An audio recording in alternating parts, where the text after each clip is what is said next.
konsepnya menggunakan tampilannya kebanyakan menggunakan unsur kayu ya, karena unsur kayu ini membawa makna kehangatan, keterbukaan, kenyamanan.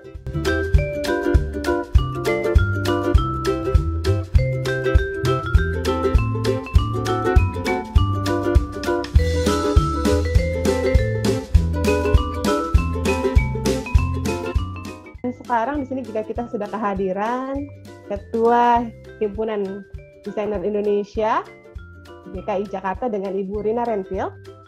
Selamat siang, Bu Rina. Selamat siang semuanya, Pak Bayu, Mbak Ziza. Gimana, sehat Ibu? Sehat-sehat. Ya. Dong, insya Allah semuanya ya. Ya, silakan Bu Rina sekaligus memberikan pembukaan di acara ini. Ya, selamat siang semuanya. Selamat datang di Protalk yang ketiga ya, yang muda dan berkarya. Terima kasih kepada Katalog Pro yang sudah selalu support. Ini adalah rangkaian di ketiga kalau untuk yang muda yang berkarya. Misinya adalah mengundang dan merangkul dan memberi exposure kepada desainer-desainer muda yang ternyata mereka mempunyai talenta yang sangat baik, dan kita juga ingin mendengarkan mereka punya gagasan, punya karya ya yang luar biasa. Selagi muda, selagi berkarya. Terima kasih untuk ketiga narasumber ya. Yang pertama adalah kita panggilnya Rifano ya, dari IKJ. Halo, makasih ya. Halo Ibu Rina. Lalu ada Sania Lestari dari Esa Unggul. Udah ada teman-temannya yang udah siap nonton ya. Iya benar. Lalu ada good luck buat kamu. Lalu ada Dara dari DI. Halo, apa kabar semuanya? Halo. Jadi kalian bertiga yang muda yang berkarya ya. Sekali lagi selamat untuk kalian. Kita semua pengen mendengarkan karya kalian di sore hari ini. Terima kasih buat Bayu dan Ziza. Jangan lupa ya, kita punya program yang sedang berlangsung. Terima kasih juga buat Katalog Pro yang sudah mensupport. Good luck buat semuanya. Wah, terima kasih Bu Rina. Oke, mungkin kita langsung saja ke dalam sesi kita kali ini. Tadi seperti yang sudah Mbak Zia sampaikan di depan bahwa kali ini kita akan ngobrol bareng lagi nih dengan desainer-desainer muda yang akan berbagi mengenai karya-karyanya selama dari mungkin ada dari desain atau karya dari bangku kuliah atau sudah bekerja di sini. Dan saya ulang lagi, hari ini kita mengundang, ini agak susah nih namanya nih ya, Yehiel Bernard Rifano Frans. Saya manggilnya Frans aja ya, boleh ya. Dan juga di sini ada Dara Ghazani dan juga ada Sania Lestari gitu. Jadi nanti masing-masing dari teman-teman ini akan memaparkan karya-karyanya, dan juga kita akan ngobrol sedikit mengenai pengalaman mereka dari perkuliahan sampai dengan mereka sudah terjun ke dunia profesional seperti itu. Dan dari ketiga ini saya akan mulai menyapa Frans di sini. Halo, selamat siang Frans. Halo, siang Mas Bayu. Ya, oke. Nah, di sini nanti Bapak Ibu dan teman-teman sekalian akan bisa melihat pemaparan Frans mengenai karyanya Frans di situ. Dan kalau misalnya ada yang tertarik atau ingin ada memberikan pertanyaan mengenai desainnya, mungkin teman-teman atau Bapak Ibu sekalian boleh menanyakan di kolom chat terlebih dahulu seperti itu. Oke, silakan Frans. Ya, terima kasih Mas Bayu. Halo semuanya, teman-teman semua. Selamat siang. Terima kasih pada kesempatan kali ini. Perkenalkan, nama saya Yehiel Bernard Rifano Frans. Bisa dipanggil Frans saja. Selain bidang interior, memperkenalkan diri sedikit, saya juga tertarik dengan dunia perencanaan kota, arsitektur, lalu isu lingkungan dan masalah waste education sama manajemen. proyek yang pertama akan saya jelaskan adalah mengenai tugas akhir saya. Kebetulan saya baru lulus tahun ini, dan ini adalah tugas akhir saya. Tugas akhir saya berjudul Perancangan Interior Jakarta City Planning Gallery. Mungkin sekilas mengenai City Planning Gallery itu apa ya? City Planning Gallery adalah sebuah galeri yang dikhususkan mengenalkan mengenai perencanaan sebuah kota seperti itu. Nah, biasanya kalau City Planning Gallery mempunyai konsep display atau benda yang ditampilkan adalah melalui periode waktu, yaitu masa lampau, masa kini, dan masa depan. Berikut adalah contoh-contohnya. Ini yang biasa mungkin pernah ke Singapura, ada Singapura City Gallery, lalu juga ada di Hong Kong ada Hong Kong City Gallery. Untuk konsepnya, Jakarta City Planning Gallery ini mempunyai tema yaitu Jakarta for All, yang bermakna adalah Jakarta milik semua. Jadi targetnya adalah semua orang bisa masuk ke dalam galeri ini, mulai dari anak-anak, orang dewasa, pelajar, bahkan biasanya sih paling banyak biasanya anak-anak planologi gitu atau urban yang memiliki pendidikan urban planning seperti itu. Untuk galeri sendiri konsepnya menggunakan tampilannya kebanyakan menggunakan unsur kayu ya, karena unsur kayu ini membawa makna kehangatan, keterbukaan, kenyamanan. Jadi diharapkan setiap orang yang mau masuk ke dalam galeri masuk atau melihat galeri ini merasa nyaman dan fokus untuk menerima informasi mengenai perencanaan perkotaan.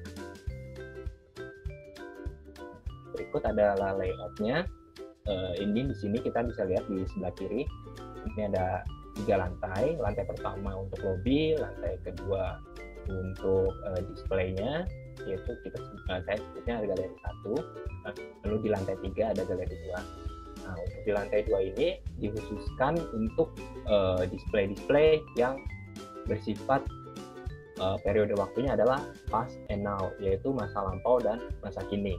Lalu kalau di lantai 3 bisa kita lihat di sini ada bulat besar ini, sebenarnya ini adalah market ukurannya 1:150 market perkotaan. Jadi di sini adalah untuk bagian periode waktu masa depan yang akan direncanakan di kemudian hari atau di masa yang akan datang. Berikutnya untuk potongan di setiap lantainya. Di sini di lobby ini memang yang tadi saya jelaskan di awal, konsepnya adalah mengusung ke material yang kayu itu lebih dominan. Karena memang saya ingin menciri khaskan bahwa Jakarta City Planning Gallery ini ciri khasnya ruangannya full kayu ya gitu. Ada ciri khasnya dari galeri ini gitu. Lalu ini berikut ada visualisasinya. Ya ini yang dari sebelah kiri ini ada area lobby. Lalu ini ada display market utama yang tadi kita lihat di lantai 3. Terus ada ini market area di lantai 3 juga, area lainnya. Terus di lantai 2 ini kiri bawah ada display untuk peta master plan Jakarta. Terus dia juga ada display bangunan penting Jakarta kayak market dari Gelora Bung Karno, gedung bersejarah kayak Gedung Patua, Museum Fathahillah yang ada di Jejer ini. Dan karena kita ingin mengenai Jakarta, saya juga menyelipkan unsur khas Betawi, yaitu bukan ornamen gigi balang seperti itu. Nah, kalau ornamennya itu saya tidak terapkan langsung plug ornamennya, tapi saya gabungkan ke bentuk shape pada bagian dinding. Kalau kita lihat di sini ada bagian dinding, yaitu dinding partisi kayu ini dibuat melancip seperti itu ya. Itu karena saya terinspirasi dari gigi balang itu gitu, agar mempunyai ciri khas tersendiri untuk galeri ini seperti itu. Lalu yang ini adalah untuk area display period of Jakarta, yaitu area display yang ditembakkan melalui proyektor ke bagian meja itu seperti itu. Jadi itu dibuat seperti itu karena nanti kita tidak menyentuh gitu, dalam arti kita hanya menggunakan tangan menggunakan untuk mengoperasikan display itu gitu. Jadi memang konsepnya kita ingin menampilkan teknologi yang tinggi. Terus karena ini dibuatnya saat COVID, jadi dosen pembimbing saya menyarankan agar menggunakan standar protokol kesehatan. Makanya di daerah galeri ini sedikit banget saya menggunakan tempat duduk, ya jarang terlihat tempat duduk karena memang iya Mas seperti itu periodenya berkerumun ya. Iya. Jadi saya sempat ini juga dikasih atensi, kamu jangan terlalu banyak tempat duduk ya. Kenapa Bu? Ntar kan pegel Bu. Kalau misalnya ibu-ibu yang nganterin anak-anak gitu, ya kan kita lihat kondisi.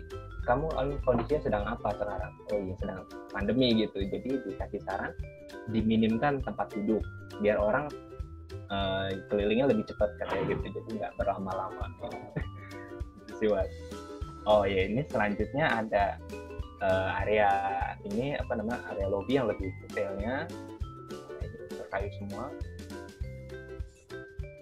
Wow. Lalu di bagian dinding ini dihias sama market emboss ini.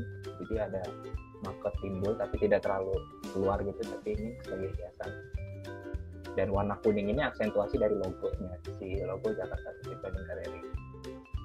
Lalu di area sebelah kiri ini ada display digital, jadi semuanya layar digital semua, bisa untuk memamerkan berbagai macam iklan ataupun mengenai pembangunan di Jakarta seperti itu. Ini ada area internet corner, ini di lantai 2 yang tadi di lantai 2 ini dia di bagian belakang memang dikhususkan untuk mungkin teman-teman dari ilmu planologi kan biasanya mahasiswa ingin mencari informasi lebih lanjut, di sini ada internet gratisnya seperti itu.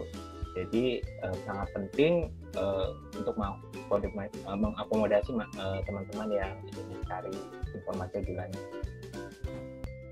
Selanjutnya ada display master plan, salah satunya di lantai 3 bagian sebelah kiri.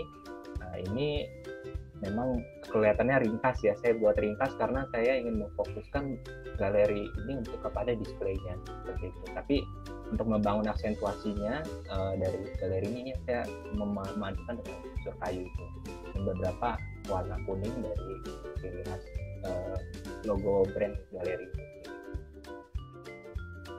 Selanjutnya ini ada permasalahan juga ini, saya kebingungan karena bangunan saya ini adalah bangunan bertingkat tapi yang sudah cukup tua gitu, bangunan lama masuk ke bangunan baru.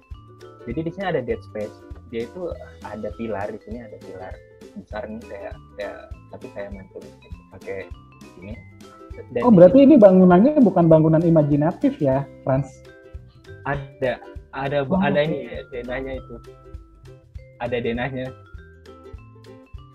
Cuman tata letaknya ditaruhnya ini kan kondisinya saya taruhnya site-nya itu di Tamrin, di tengah kota gitu, biar orang gampang berkunjung kayak yang di Singapura gitu. Mungkin di dead space ini karena di sini ada pilar tuh jarak ke tembok ini sekitar 1,2 meter.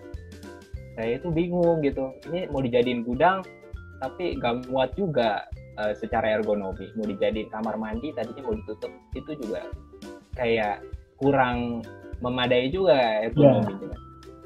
Akhirnya kepikiran nih daripada buat seperti itu, ya udah deh kita buatin spot foto kayak gitu. Ini spot foto yang ini jadi ceritanya kayak cutting lah, pakai laser cutting gitu, aluminium, terus ada lampunya menyala, terus ini adalah istilah-istilah dari ilmu perkotaan atau ilmu planologi gitu. Jadi dibuat spot foto seperti itu. Terus ini kita udah selesai. Terus yang kedua ada proyek yang beneran gitu, ini frame dan Trak TV. Di sini kliennya adalah seorang YouTuber kecantikan. Kebetulan rumahnya itu ternyata gayanya klasik gitu, klasik banget gitu. Nah ini kita bisa lihat di sini ada frame-nya udah jadi nih Mas. Ini sebelumnya itu nggak ada frame-nya, jadi si klien minta aku mau buat TV itu ditutup frame-nya seolah itu adalah frame lukisan gitu, ada lukisannya di situ.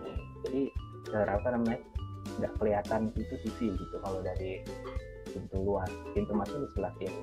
Oke gitu. Terus saya kagetnya di sini adalah challenge-nya ternyata ini frame TV-nya ini tuh bisa bergerak Mas.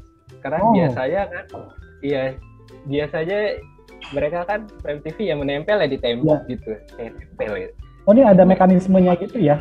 Ada mekanismenya otomatis gitu, elektrik ya? oh kalau elektrik sih enggak Mas, tapi justru dia bisa kita putar-putar gitu kiri kanan. Terus dimundurin bisa, dimajuin bisa. Nah ya, saya kan berpikir kalau misalnya TV itu kan nggak boleh sebenarnya ditiban sesuatu ya gitu.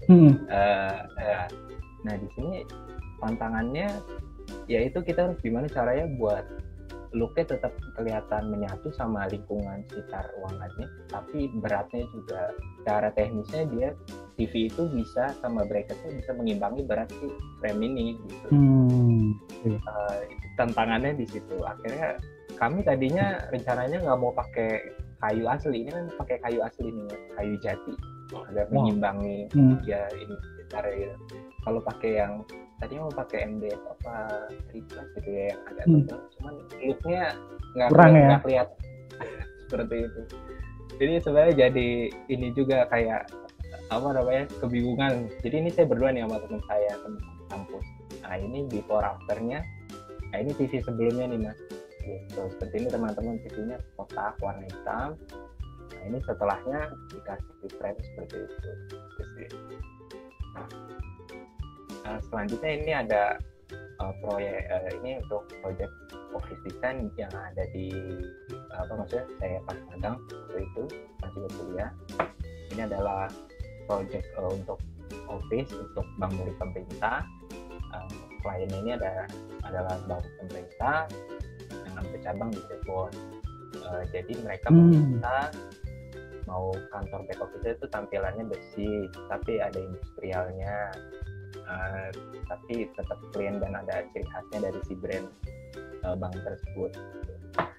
Akhirnya kita buat di sini karena di sini challenge adalah mendesain yang baik dari apa ya calon kurator ya itu tim senior interiornya saat di kantor. Akhirnya kita jadikan pesannya yaitu industrialnya di area breakout yang ada di bagian yang ada bata terakota itu. Lalu di sini untuk lantainya tetap menggunakan lantai yang mudah dibersihkan dan dirawat. Untuk temboknya sendiri dia materialnya seperti semen expose gitu, tapi ya tetap halus terlihatnya seperti itu. Nah ini untuk visualisasinya, jadi untuk ruang existingnya seperti ini. Nah ini setelah didesain seperti ini untuk planningnya. Nah ini untuk existingnya yang area BIM dan KCP ini planningnya seperti ini. Tetap di sini saya menekankan ada ciri khas dari si brand bank tersebut seperti itu. Sekian Mas Bayu dan teman-teman, terima kasih. Oke, mungkin sebelum saya akan berpindah ke narasumber selanjutnya, di sini masih ada Dara dan Sania. Saya ingin sedikit kasih mau tanya-tanya sedikit ke Frans nih, Frans. Tadi dari pemaparan Frans ini kan ada 3 desain atau karya ya. Jadi dari desain yang itu tugas akhir ya, Jakarta City Planning Gallery itu masih di dalam ruang lingkup tugas kampus ya? Iya, itu tugas akhir saya. Nah, itu sebenarnya kenapa kepikiran ke situ? Jadi tadi Frans sempat sounding juga bahwa tertarik dengan urban planning gitu. Nah, kenapa Frans tertarik untuk ke urban planning juga sih Hans, untuk ruang lingkup pengetahuannya juga gitu? Oke, baik Mas Bayu. Sebenarnya karena sebelumnya saya pernah belajar mengenai urban planning di salah satu kampus seperti itu, tapi memang tidak selesai. Tapi saya tertarik betul karena konsepnya urban planning ini dia khususnya untuk Jakarta nih proyek ini. Nah itu kenapa mesti Jakarta? Apakah se-concern itu gitu ya, Jakarta mesti diatur?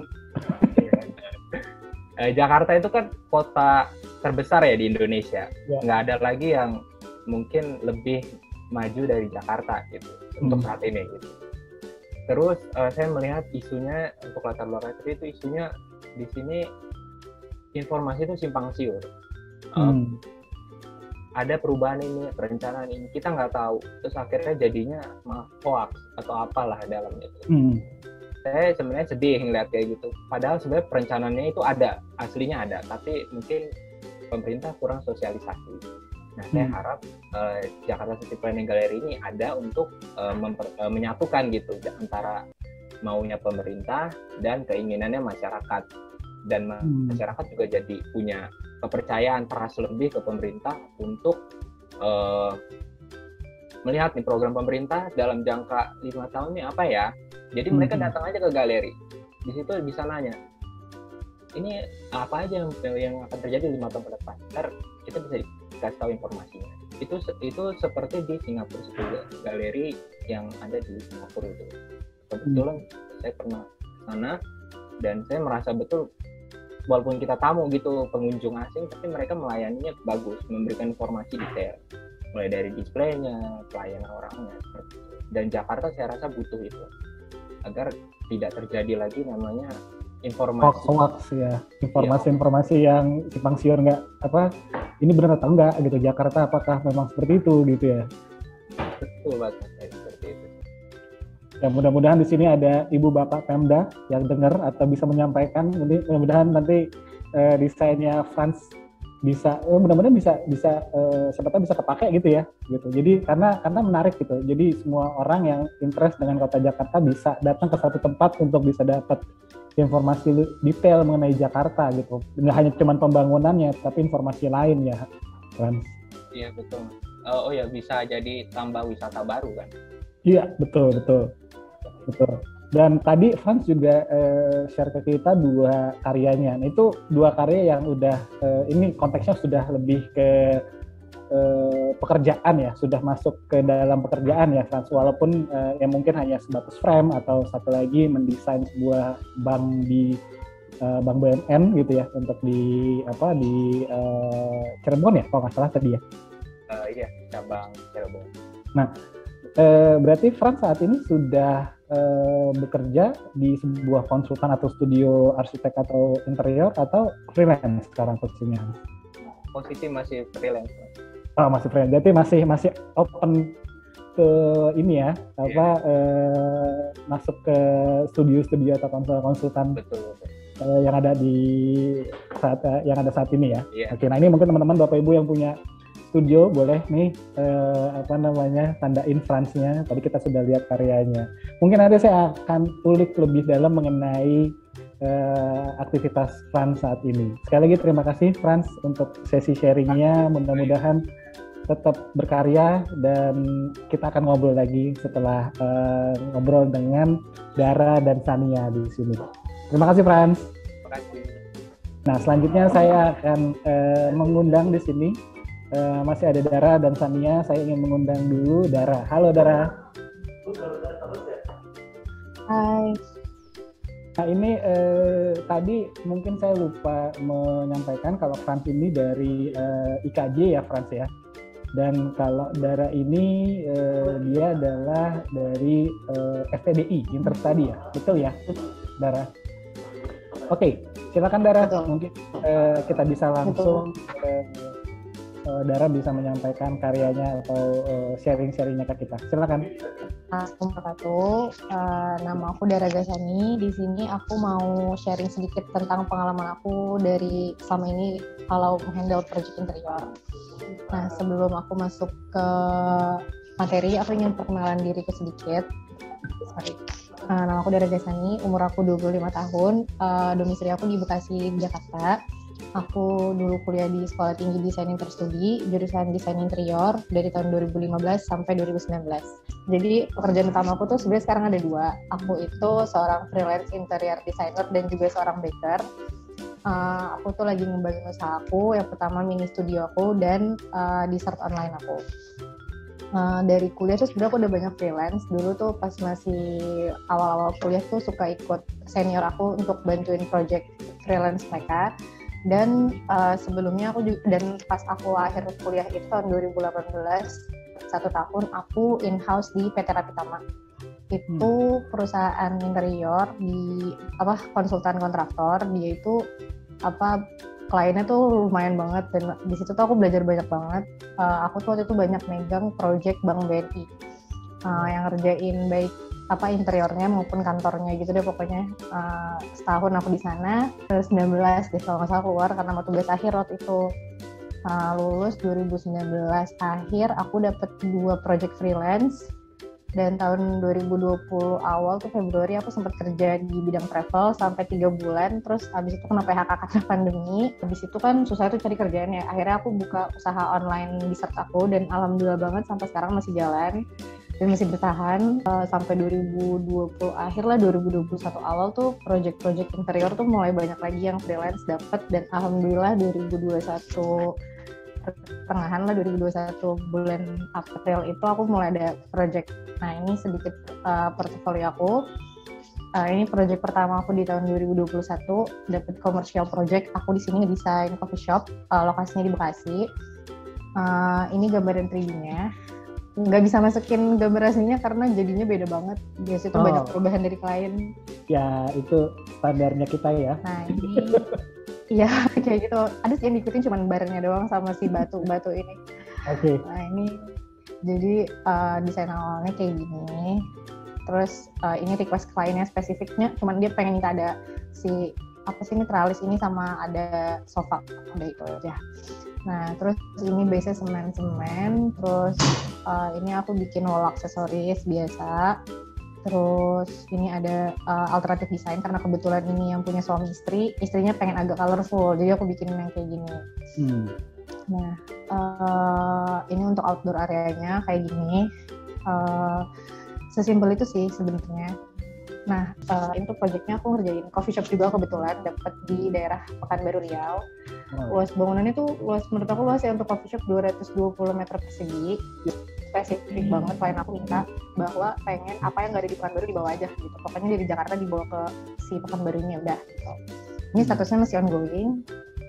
Terus elemennya tuh gampang juga dari klien aku, sebenarnya cuma kayak kayu, terus ada semen, tembok putih, terus dia pengen banyak tanaman, pengen shadow stone kayak, jadi lumayan Jakarta lah.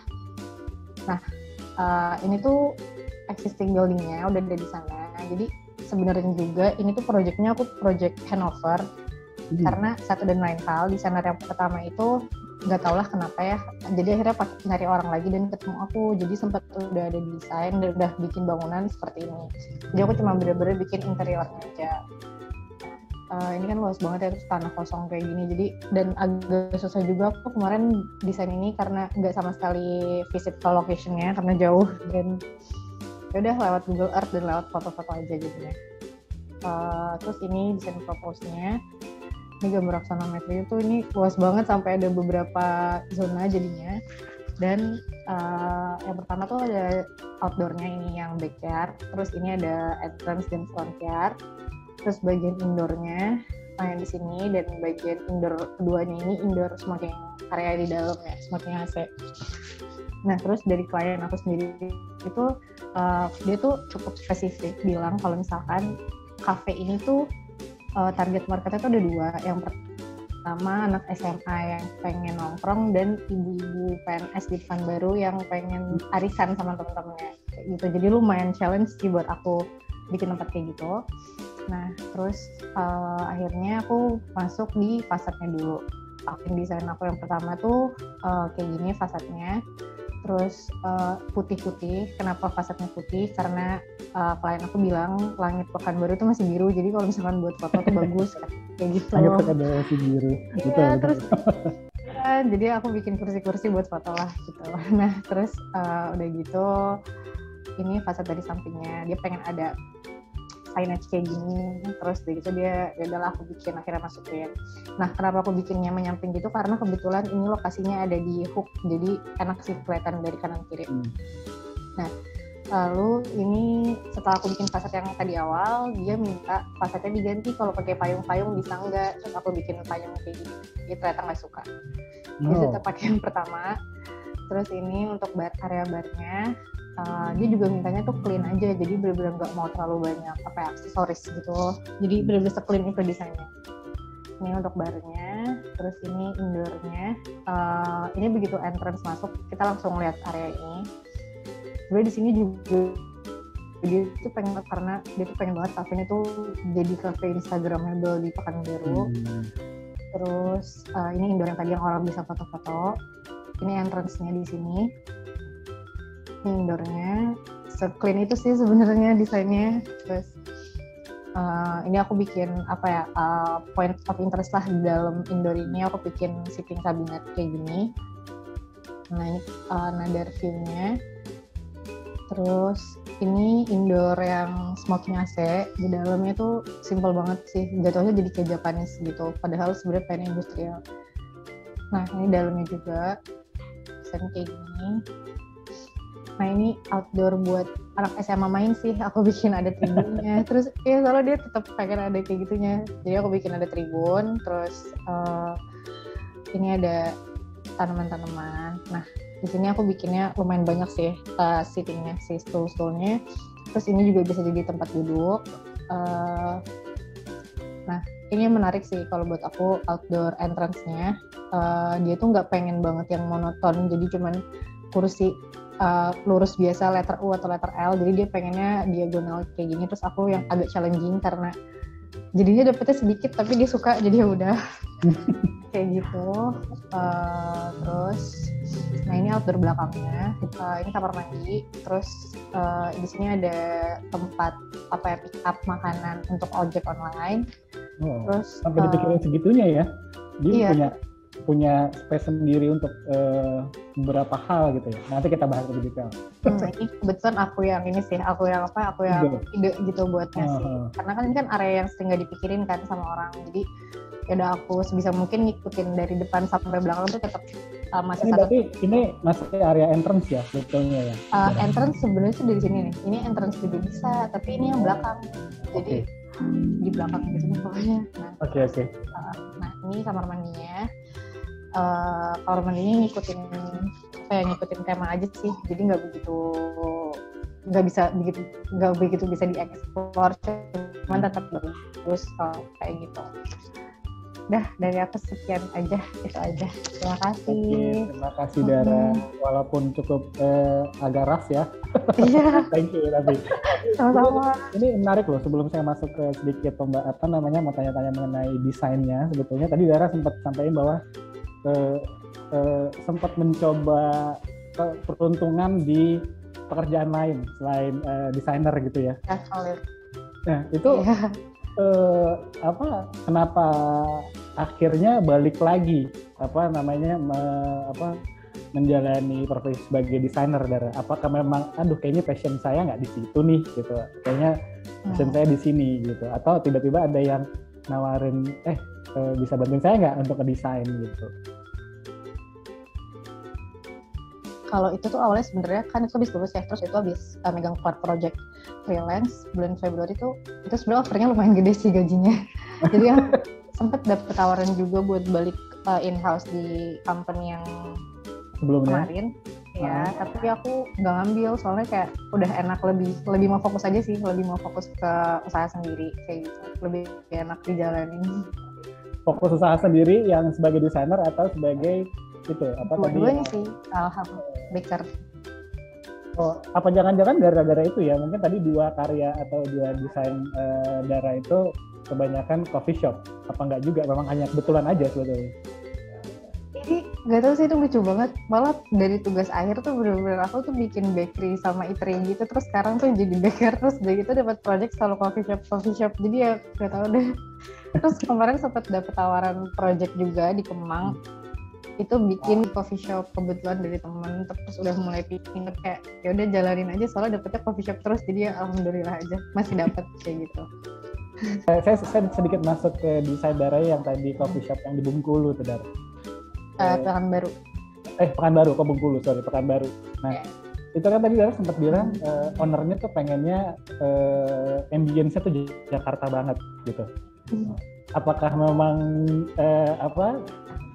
dia melihat memang konsep seperti coffee shop Jakarta tuh cukup menjual gitu di daerah Pekanbaru itu, atau memang dia memang suka aja yang simple gitu, dan ada dia unsur-unsur Pekanbarunya memang apakah memang nantinya akan diangkat juga gitu, karena tadi Dara juga bilang kayak yang terrealisasi itu berapa persen dari desainnya Dara? Kalau yang Pekanbaru ini tuh sebenarnya aku tuh nggak langsung ketemu ownernya, karena jadi kan ketemu sih langsung, jadi ownernya ada 2 kebetulan, yang satu di Pekanbaru dan yang satu kebetulan di Bekasi ini. Nah jadi yang di Pekanbaru ini karena nggak tahu tentang, karena kebetulan tuh katanya di Pekanbaru tuh ASN kan, jadi dia tuh ngikut teman aku ini yang di Bekasi yang lebih kreatif gitu loh, jadi sepenuhnya tuh ada di teman aku gitu. Jadi ngikut aja, kalau misalkan untuk ada nantinya dimasukkan unsur Pekanbaru atau apa aku kurang tahu, karena juga belum ada belum ada progres ke akunya gitu, jadi udah gitu, belum tahu apa-apa sih. Pokoknya yang penting desain udah kelar, kayak masih ongoing sih, soalnya kemarin sih sempat nanya progres, tapi katanya sih proyeknya lagi terhambat karena sudah lain hal, kurang tahu kayak gitu. Oke. Wah, itu keren tuh. Jadi komunikasinya selama ini gimana sama klien yang di Pekanbaru itu? Kebetulan sih klien yang di Bekasi ini kan aku komunikasinya sama dia kan, dan kebetulan deket dari rumah juga, cuma jarak 4 kilo lah, jadi kalau ada apa-apa sama dia kayak gitu. Tetanggaku idolaku berarti ya, nggak jauh-jauh banget dari rumah gitu. Iya, nggak jauh-jauh banget sih, rezeki sih alhamdulillah. Oke. Terima kasih Dara. Nanti kita ngobrol lagi mengenai karyanya Dara nanti gitu ya. Jangan kemana-mana dulu. Jadi nanti kita akan mengulas lagi. Saya akan tanya-tanya lagi, balik lagi ke Dara dan juga Frans gitu. Nah. Oke, terima kasih Dara. Dan ini yang terakhir nih. Kita juga kehadiran Sania di sini. Halo Sania, selamat siang. Ya, halo selamat siang Mas Bayu. Nah, ini Sania juga akan memaparkan karyanya, mungkin juga ada karya dari tugas akhir perkuliahannya atau sampai saat ini ya Sania. Silakan Sania. Oke, sebentar. Selamat siang semuanya. Jadi saya Sania Lestari, saya lulusan dari Universitas Esa Unggul. Jadi saya baru banget kemarin wisuda. Wow. Jadi iya, terima kasih Mas Bayu. Lalu di sini saya sebelum mulai ke proyek saya ingin ceritain sedikit tentang saya. Jadi sebenarnya dari pertengahan kuliah itu saya udah pernah dapat beberapa proyek kecil-kecilan dari kakak saya yang kebetulan arsitek. Lalu juga ada nih dosen saya baik banget, bisa saya sebut aja ya, Ibu Erina Wiono. Jadi beliau ini beberapa kali kayak ngasih saya kesempatan untuk kerjain proyek kecil-kecilan juga dari dia. Bahkan sampai sekarang tuh kadang dia juga masih kayak hubungin saya, kayak Sania bisa nggak kerjain ini gitu. Terus saya ya terima aja gitu, alhamdulillah kan ada proyek selagi saya bisa tetap handle itu kan. Terus kebetulan juga beliau itu dosen pembimbing saya, jadi sekalian tugas akhir saya dibimbing oleh beliau. Lalu di sini saya akan menjelaskan tentang tugas akhir saya dulu. Jadi saya mengambil daycare. Daycare itu penitipan anak, tapi kan daycare itu nggak cuma buat nitipin anak, juga mereka tuh dapat pelajaran tentang tumbuh kembang anak tersebut gitu. Yeah. Lalu di sini ada mood board yang saya buat untuk daycare saya. Jadi awal mulai saya mengerjakan daycare ini sebenarnya agak sulit untuk survei segala macam, karena waktu itu tuh situasi corona tuh masih sangat tinggi ya. Jadi saya beberapa kali ditolak untuk wawancara daycare karena dibilang oh maaf ya nggak bisa karena lagi corona segala macam gitu kan. Jadi akhirnya udah mulai beberapa saat waktu itu kayak sekitar beberapa minggu gitu baru saya dapet tuh. Jadi saya kesempatan langsung untuk wawancara ownernya daycare tersebut. Lalu di sini ada mood boardnya, jadi saya memadukan material-material kayu karena kan kayak anak-anak sekarang tuh mungkin jarang gitu ya misalkan ke hutan-hutan alam bebas, karena kan di sini kan kayak perkotaan gitu kan. Jadi saya kayak pengen ngasih unsur-unsur alam, cuman masih saya kasih colorful gitu karena kan sesuai dengan karakter anak itu. Lalu di sini ada area aktivitasnya. Jadi area aktivitas ini berada di center ruangan lainnya gitu. Jadi di area aktivitas ini khusus untuk pembelajaran motorik anak. Jadi motorik anak itu untuk melatih otot gerak anak tersebut. Jadi di sini anak-anak tuh kayak bebas berlarian, kayak beraktivitas gitu. Lalu di sini ada ruang makannya. Jadi ruang makannya itu sama. Jadi kayak saya masukin unsur-unsur kayak mural pegunungan gitu kan pada elemen dindingnya gitu. Lalu di sini ruang tidur anak itu saya bagi jadi 2. Jadi ada ruang tidur anak 1 sampai 3 tahun dan 4 sampai 6 tahun. Lalu di sini ruang tidur anak ini saya sengaja menggunakan warna dindingnya itu yang soft ya, yang pastel gitu. Jadi anak juga beristirahatnya tuh bisa santai terus sama nyaman juga gitu. Ini yang tempat tidur 4 sampai 6 tahunnya juga menggunakan warna pastel juga. Lalu di sini juga di pinggir furniture itu saya sudut-sudutnya itu saya kasih bantalan lagi kayak busa gitu. Jadi kan anak juga tetap aman gitu ya. Lalu di sini ruang lokernya ini tersedia di ruang tidur anak masing-masing gitu. Jadi kan kalau misalkan kebutuhan anak 1 sampai 3 tahun biasanya kan masih membutuhkan ASI gitu ya. Jadi saya di sini kayak meletakkan satu kabinet gitu, isinya itu untuk kulkas pendingin dan untuk mesin penghangat AC-nya gitu. Jadi disediakan di sini. Jadi kan pengasuh kalau misalkan membutuhkan jadwal kasih ASI bisa dekat gitu kan dari kamar anak itu. Nah, jadi saya sebelum masuk ke proyek selanjutnya itu saya mau cerita sedikit. Jadi saya udah bekerja di satu ini company arsitektur. Sebenarnya company ini milik kakak saya sendiri. Jadi kebetulan ya kebetulan dia lulusan arsitektur ya. Sebenarnya tapi baru dibuat beberapa bulan lalu gitu kan. Terus dia kayak jadi kan saya belum ada kerjaan lain gitu kan. Saya masih nyari-nyari kerjaan lain juga. Tapi sambil mencari juga kayaknya bagus nih, kayaknya mending ikut kakak saya aja gitu. Karena kan selain jadi kan saya juga punya benefit, jadi kayak punya pengalaman lain gitu kan, ngumpulin pengalaman sembari saya nunggu dapat kerja lainnya gitu. Nah, lalu kami di sini mengerjakan residensial rumah tinggal di Foresta BSD. Nah, jadi kebetulan juga link itu penting banget ya. Kalau kerjaan interior tuh bagi saya tuh penting banget. Jadi lucunya ini proyek rumah tinggal ini tuh dari teman ibu kita. Jadi dia ya. Jadi Dara dari tetangganya tuh dapat proyek dari pertemanan keluarga ya. Jadi dari teman kantor ibu saya gitu, dia kayak curhat nih gitu kan. Mau renovasi rumah nih, kira-kira sama siapa ya? Terus ibu kita tuh kayak, oh iya kesini aja ke anak saya gitu. Anak saya arsitektur kebetulan gitu. Jadi kita dapat proyek dari situ. Lalu di sini tuh klien kita kebetulan tuh suka kayak konsep-konsep yang modern, cuman kayak ada sentuhan klasik kayak gitu. Dia tuh suka kayak tone warna tuh yang coklat, gold, putih gitu, clean gitu. Nah di sini fasadnya, jadi rumah ini tuh ada 3 lantai, basement, lalu di sini ada lantai 1 dan lantai 2. Nah di sini foyer, jadi foyernya itu terletak di basement. Nah, kenapa kok nggak di basement gitu? Kenapa nggak di lantai 1 tadi aja gitu kan?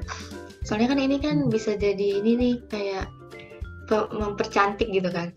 Kenapa? Karena biasanya tuh tamu-tamu yang datang itu biasanya ke perumahan Foresta ini, biasanya tuh mereka mengakses pintunya tuh dari pintu basement tadi. Jadi mereka nggak masuk dari lantai 1 tadi, jadi mereka masuknya dari basement. Jadi kita sengaja foyernya kita taruh di basement aja gitu. Itu standar memang rumah dari Forestanya atau memang sebelumnya udah didesain oleh ownernya gitu? Apa sudah ada yang terbangun dari ownernya gitu? Jadi tuh emang rumah ini tuh dari awal sebelum renovasi udah kayak gini.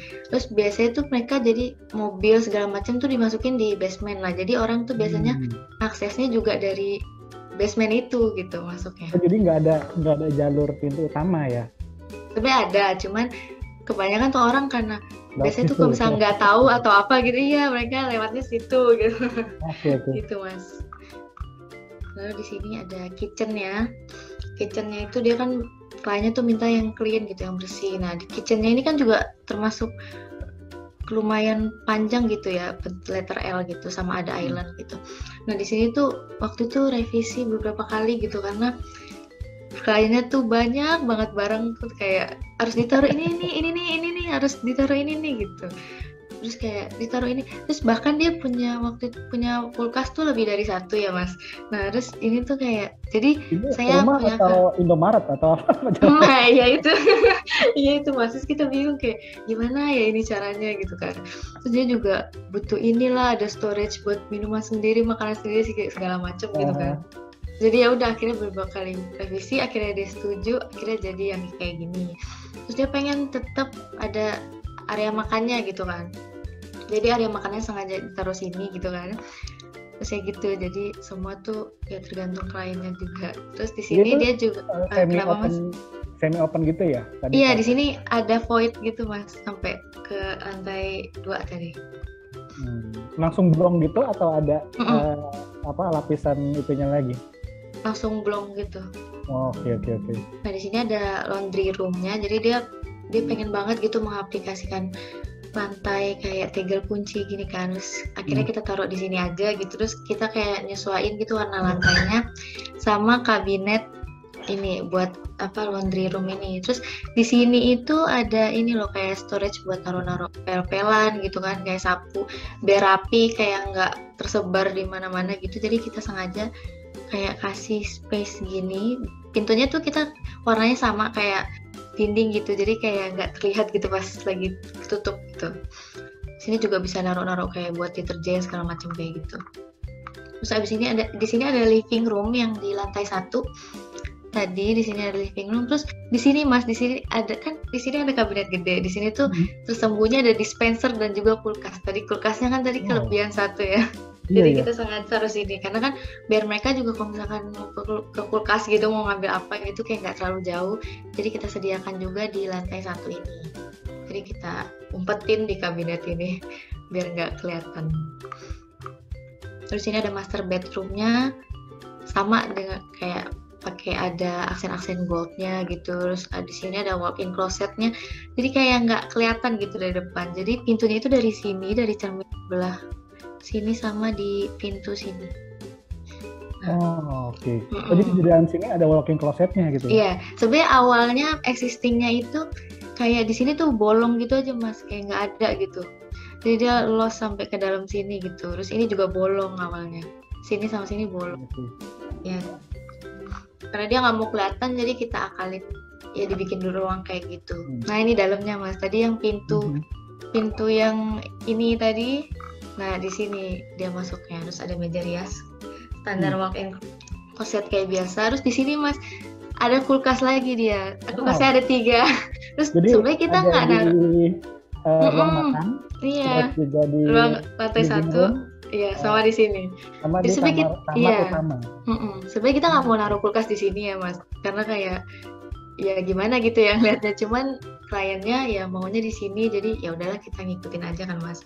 Nah terus abis itu di sini ada pintu lagi langsung ke kamar mandi mereka gitu Mas. Jadi kayak seakan-akan pintu kabinet biasa gitu. Terus ini ada kamar anaknya. Jadi kayak ada mezaninnya gitu. Jadi atasnya itu nah dia kan suka main drum gitu nih Mas. Jadi kayak kita ownernya atau anaknya? Anaknya. Oke. Tapi emang orang tuanya juga mereka kayak emang request gitu, bilang kalau bisa ada nih ya di kamarnya tuh buat taruh drumnya dia gitu. Jadi kita wujudkan itu. Tapi ini masih ongoing sih Mas, masih dibangun bangunannya, jadi belum masuk ke interiornya. Terus ini bedroom kamar anaknya, jadi kamarnya ada 3 anaknya. Sini anak yang kedua juga dia maunya simple. Jadi ini juga lewatin beberapa revisi gitu ya, banyak termasuk banyak revisi. So, akhirnya dia mintanya yang simple seperti ini, ya udah nggak apa-apa. Kita ikut aja. Ini masih ada kemungkinan revisi loh. Iya betul, karena belum masuk interior. Tapi waktu itu udah tanda tangan buat terakhir revisi, jadi udah nggak usah revisi lagi. Terus ini kamarnya sama sih kayak yang satu ini kamar. Terus ini deh garden kecil-kecilan gitu di lantai paling atas, lantai 2. Udah Mas. Terima kasih Mas. Oke. Cukup ras juga San ya, thank you. Maaf kami juga memberikan waktunya yang mungkin cukup ras juga bagi kalian semua. Tapi di sini kita nggak hanya cuman akan ngedengerin sesi apa namanya sesi pemaparan karya kalian nih. Gitu. Kita juga akan ngobrol-ngobrol mengenai apa namanya pengalaman kalian pada saat perkuliahan dan juga sampai akhirnya sekarang tidak masuk ke dunia kerja gitu. Nih tadi saya mau tanya sedikit lagi ke Sania sebetulnya mengenai apa namanya proyek rumah tinggal yang di Foresta BSD itu ya Sania. Nah itu existing dari rumahnya sendiri. Tadi kan udah disampaikan bahwa memang sudah ada 3 lantai ya, basement. Lantai 1, 2, 3. Lantai 2, sorry.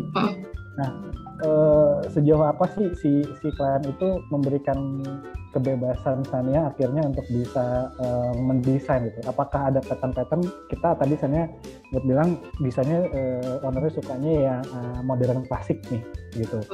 Nah, biasanya klien itu kan suka memberikan apa namanya arahan berdasarkan pandangan dia tuh gitu. Nah, pada saat kalau yang di klien Sania ini sendiri seperti apa San?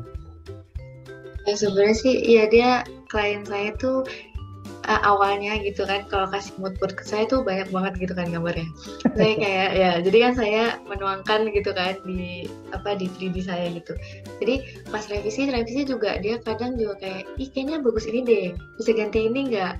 Terus saya ganti lagi terus ntar dia bilang kayak kayaknya ganti lagi deh bisa nggak? Tapi dia minta ganti-gantinya itu kadang kayak dalam jangka waktu tuh yang jedanya tuh lama gitu. Jadi kayak sebenarnya kita ya agak kesulitan ya karena kan sekalian berjalan gitu ya Mas ya sambil ngebangun rumahnya gitu. Jadi kadang tuh kita kayak takut tiba-tiba ini udah dibuat aslinya terus nanti tiba-tiba minta yang lain lagi gitu kan. Jadi kita tuh biasanya mengatasi kalau misalkan klien yang agak-agak mintanya kadang kesini terus nanti kesini kesana gitu kan, kita mengantisipasinya biasanya tuh kan kita tuh ngasih revisi kayak maksimal berapa kali nanti ditandatanganin gitu. Jadi kalau misalkan dia mau minta revisi lagi ya udah nggak bisa gitu karena kan kita juga lagi dibangun ya. Soalnya dia juga kliennya itu kebetulan juga mintanya buru-buru gitu Mas. Jadi kan kalau misalkan revisi banyak terus buru-buru terus berubah-berubah mulu kan nggak jadi-jadi ya Mas akhirnya kan bangunannya gitu. Iya kan Mas. Kita rasakan itu. Iya betul gitu Mas. Jadi ya terus kalau misalkan ada yang nggak bisa juga misalkan ada yang nggak bisa dibangun atau susah gitu kita juga bilangin. Jadi bisa, jadi maksudnya dia nggak kekeh misalkan mau yang kayak gini nih gitu. Cuman kalau misalnya nggak bisa di aslinya ya tetap bilangin gitu Mas. Terus akhirnya diganti sama yang lain, diakalin sama yang lain kayak gitu sih Mas. Nah, terus sama yang maaf saya agak tertarik untuk ngebahas yang rumah Foresta tadi gitu. Karena tadi salah satu bagiannya adalah pemanfaatan area kosong di dalam kamar ya yang akhirnya dijadikan apa namanya walk-in closet ya kalau nggak salah. Oh iya. Nah itu akhirnya memberikan ide itu dari Sania dan tim atau memang dari sisi ownernya? Oh iya, ya jadi kan awalnya kebuka gitu aja kan Mas ya, nggak ada pintu, nggak ada apa bolong gitu aja. Jadi masuk kamar ada ruangan sendiri. Iya, gitu. Kayak cuman ada sekatnya gitu. Kayak ada sekatnya doang, jadi bolong gitu. Kasur dan ruangan itu gitu. Iya, cuma disekat gitu doang udah. Jadi kan masih kelihatan gitu kan, kayak kurang private juga walaupun di kamar mereka tuh udah private mungkin ya. Terus mereka tuh kayak bilang ini gimana ya caranya, maksudnya biar lebih private lah gitu. Kayaknya ini nggak enak deh kalau misalkan kayak cuman disekat gitu, kayak kesekat gitu doang kan. Yaudah akhirnya tim kita tuh kayak ngajuin gitu gimana ya kalau misalkan kita bikin pintu aja nih tapi pintunya tuh kayak kamuflase gitu nggak kelihatan gitu kan. Jadi kan walaupun mereka kan di situ ada backdrop TV ya tadi kan ada ya kan.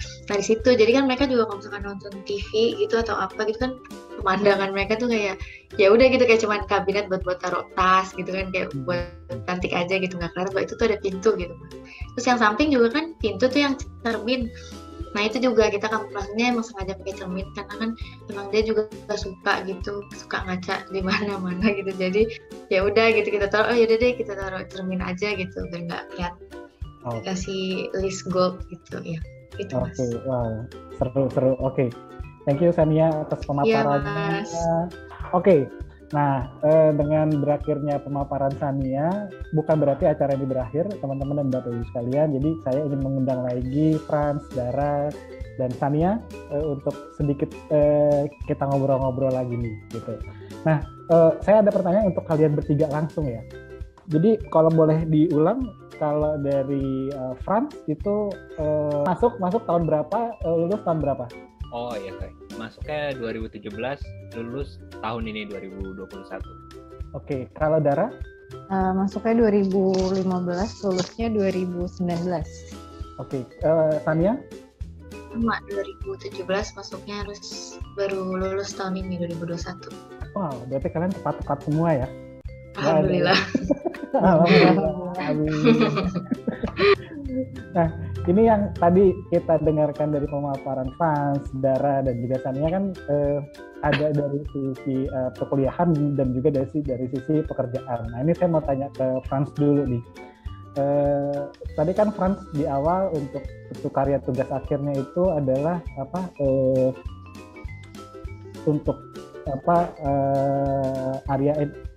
area informasi untuk Kota Jakarta ya, Frans? Apa istilahnya?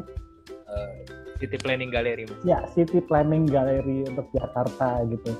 Dan itu kan konteksnya masih dalam perkuliahan dan akhirnya Frans sudah mulai ada side job atau misalnya akhirnya ada klien. Itu Frans dapatkan memang udah dari dalam bangku perkuliahan atau pada saat sudah lulus, Frans? Kalau untuk yang Frame TV itu dari tahun 2020 Mas, selama perkuliahan. Itu kejadiannya memang teman saya menghubungi saya gitu. Ada project nih. Awalnya furnitur, dia bilang, "Oh, furnitur. Oke lah, sikat gitu, Mas." Karena masih ada, saya memang apapun yang masih dengan interior sikat aja gitu. Sebenarnya selain proyek yang frame itu juga ada yang lain gitu. Jadi teman saya membuat sebuah kayak studio kecil-kecilan, kami berempat. Di situ kami juga di tahun 2019 sudah mengerjakan kayak booth untuk pameran. Pameran alat dapur di Kelapa Gading. Itu memang sudah jadi itu gitu. Terus beberapa lainnya ada juga kayak proyek untuk kafe, terus rumah tinggal. Mungkin kalau untuk beberapanya selama perjalanan hampir 2 tahun ini karena banyak yang mungkin pandemi juga gitu, jadi makin berkurang gitu. Tapi kebanyakan sih kita sudah sampai tahap survei kayak gitu, survei melihat gitu, bahkan udah sampai tahap desain ke 3D sampai implementasi. Cuman memang untuk kayak coffee shop ataupun kayak ada bangun rumah tinggal itu belum sampai ke tahap implementasi, karena untuk ada salah satunya itu kayak proyek di Pulau Mas, itu kan bekas rumahnya rumah lama, kita sudah survei ukur, tapi di situ si owner tiba-tiba bilang kayaknya akan bangun dulu deh rumahnya jadi 3 lantai, karena awalnya itu 1 lantai, Mas. Wow. Tapi dia itu mempercayakan semuanya gitu, tapi kan kita ini masih istilahnya masih kuliah, dan itu kan di luar ranah struktur, itu kan arsitektur ya gitu, dan sipil gitu. RAB pun kita juga masih belajar gitu, harus kayak gimana. Jadi kami hanya bilang ke si owner gitu, mungkin kita nanti nunggu sampai bangunannya jadi dulu gitu, baru nanti kita akan desain coffee shop itu yang 3 lantai itu. Karena sebenarnya kami udah sangat bersemangat sih kalau ada proyek-proyek itu, ada apa nih, udah ambil gitu. Tapi memang sorry saya potong sedikit, itu pada saat perkuliahan atau sudah lulus waktu itu? Masih perkuliahan. Oh, oke. Jadi dari tahun 2019 itu masih selama perkuliahan tuh kita berempat itu ada proyek ambil. Di luar interior pun kayak pembuatan 3D untuk produk sesuatu itu kita ambil juga. Wow, keren. Nah, mungkin pertanyaan yang sama saya akan sampaikan juga saya tanyakan ke Dara. Kalau Dara sendiri pada saat perkuliahan sudah mulai ada atau mungkin banyak gitu side job yang dikerjakan gitu dah? Dari kuliah sih alhamdulillah banget udah ada ya, Mas ya. Jadi waktu itu kan interstudy kan muridnya nggak begitu banyak ya. Jadi kita tuh deket lah gitu dari lintas angkatan gitu ya, deket. Nah terus alhamdulillah banget senior aku tuh baik-baik banget. Jadi saat kuliah waktu itu tuh banyak dioper project dan bener-bener ngelihat terjun langsung gitu loh. Jadi aku dari zaman kuliah tuh udah ikut waktu sempet project pertama tuh bikin kitchen set, terus aku juga sempet sama kayak Frans masuk ke eksibisi juga, terus udah gitu zaman dulu tuh sampai bener-bener nyari materi dan lain-lain tuh, jadi kayak udah terjun dari zaman kuliah sih. Alhamdulillahnya dapat kesempatan masuk interior tuh kayak gitu. Terima kasih Dara, dan ini juga saya mau tanyakan hal yang sama ke Sania. Jadi apakah tadi kan di depan juga udah Sania di pemaparan di depannya itu disampaikan bahwa sempat bantu dosen ibu dosen untuk apa namanya ngebantu proyek-proyeknya dia gitu. Nah itu sejauh apa San, dan cukup banyak Kak pada saat itu? Waktu itu sih banyak sih, lumayan. Jadi waktu itu saya pernah bantu kayak bikin kitchen set juga, lalu bikin kayak kamar tidur gitu. Terus saya juga waktu itu magang juga di tempat beliau gitu. Iya. Baik ya dosennya ya. Baik banget Mas. Lewat baik dia. Iya, jadi kayak saya tuh bersyukur banget gitu ketemu sama dosen saya kayak gitu. Jadi itu saya kan jadi kayak ada gambaran gitu pas kuliah gimana sih kerja interior selain saya belajar di perkuliahan ya, karena kan pasti beda ya dari kuliah ke kerja tuh pasti ada bedanya gitu kan, walaupun sama-sama ngerjain interior gitu. Jadi saya di situ juga ya nambah pengalaman, juga kayak nambah pengetahuan gimana sih kerja di interior gitu. Oke. Nah, kenapa tadi saya tanya seperti itu? Karena tadi saya sempat tanya di depan, waktu kuliah kalian tuh tepat waktu gitu ya. Tapi masih sempat untuk apa namanya ambil side job gitu. Itu ngaturnya gimana ya? Mungkin dari mana ya saya tanya itu ya. Mungkin dari Sania dulu deh. Iya. Sebenarnya sih sempat nggak mata kuliahnya gampang gitu, tugas-tugasnya nggak banyak. Oh tentu tidak Mas. Jadi sebenarnya sih kalau sempat nggak sempat sebenarnya harus sempat ya, karena kan kita ngambil positifnya aja kayak pengalaman gitu. Maksudnya ya kita juga mikir sih sempat nggak sih kita bikin, kalau misalkan kita emang niat terus kayak kita tetap masih bisa nge-handle itu, kenapa nggak kita ambil gitu. Karena kan juga kita ngerjain itu selain belajar juga kita dapat pengalaman yang pasti banyak banget pengalaman gitu kan. Jadi ngaturnya itu sebenarnya ya kadang ngaturnya itu gini, jadi penting banget kalau kita ngerjain tugas itu penting banget kita belajar, maksudnya kita mengajari diri kita sendiri itu untuk tepat waktu, jangan mepet deadline. Itu tuh penting banget, karena sebenarnya awal semester itu saya sebenarnya sering banget kayak mepet deadline gitu, nggak tidur segala macam bla bla gitu ya kan. Tapi saya kayak kayaknya nggak bisa nih kayak gini terus kan. Jadi saya belajar kayak pokoknya kerjain sesempat mungkin, mau lagi waktu senggang atau apa gitu kerjain sesempat mungkin, jangan sampai mepet deadline, karena itu juga melatih kita tuh kayak disiplin gitu. Karena kan kerja kita ketemu klien itu nggak bisa kan kita kayak ngomong gitu, Bu bisa nggak 2 hari lagi deh Bu saya ngerjain, kan nggak bisa ya Pak ya, nggak bisa kan Mas ya. Jadi kayak kita tuh harus belajar ya gitu, tepat waktu, disiplin waktu, jadi kita kayak kebiasaan pas kerja juga gitu. Jadi kebawa, kita nggak terbebani lagi kayak aduh gimana susah banget selesai ini, bisa nggak ya kasih perpanjang waktu gitu sih Mas kalau saya. Nah mungkin ini juga mesti didengar nih sama mungkin teman-teman yang masih di bangku perkuliahan di saat ini yang hadir, dan juga mungkin yang baru lulus juga nanti bisa mengambil esensi dari teman-teman di sini. Nah thank you Sania, dan ini Dara juga tadi Dara juga sampaikan sebetulnya side jobnya selain mendesain juga kan ada bakery ya.